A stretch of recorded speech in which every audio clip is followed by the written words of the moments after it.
Chapter 12. How Little Red Hood Reached the Cottage.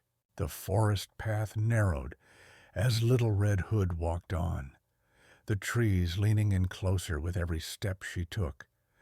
Their branches arched above her like long arms, casting shifting shadows over the ground. Even the birds seemed quieter here, as if they knew she had reached the part of the woods where stories always begin to twist. She clutched the basket with both hands. Mama didn't say anything about it getting this dark. She whispered, "It's still daytime, isn't it?" She looked up, saw only leaves, and wasn't reassured at all.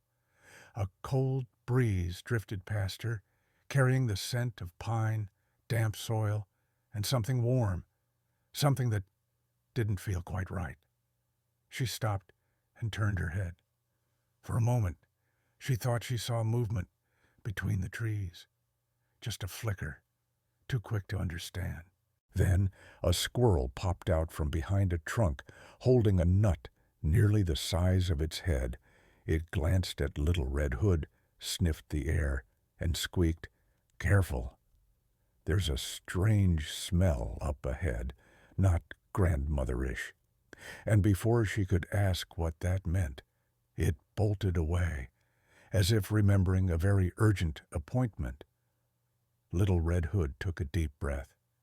Strange smell. Maybe Grandma burned something. Yes, probably just pie crust or herbs or something. She forced herself to walk on, though her steps grew slower and quieter. The forest seemed to watch her now, listening to her breathing, leaning in close enough to hear the beating of her heart. Finally, she reached a clearing.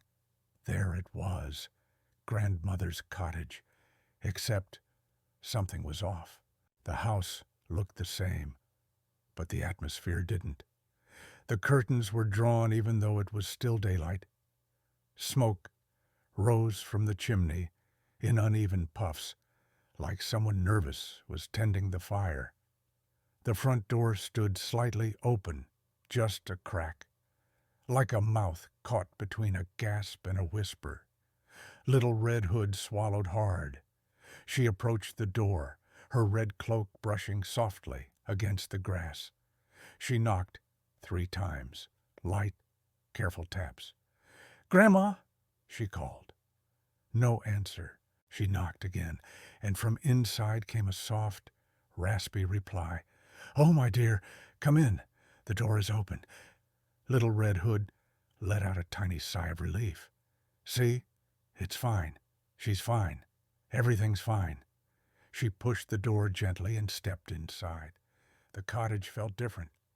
The air was warmer than usual, but heavy. The shadows clung to the corners like they were hiding secrets. The smell she had noticed in the woods was stronger here. Herbs, old wood, and something else. Something furry. "Grandma," she said slowly, "your voice sounds different today. Did you sing too much at the last village fair?" A soft laugh came from the bed. Something shifted beneath the blanket. Little Red Hood took a small step forward. Something was not right. Not right at all.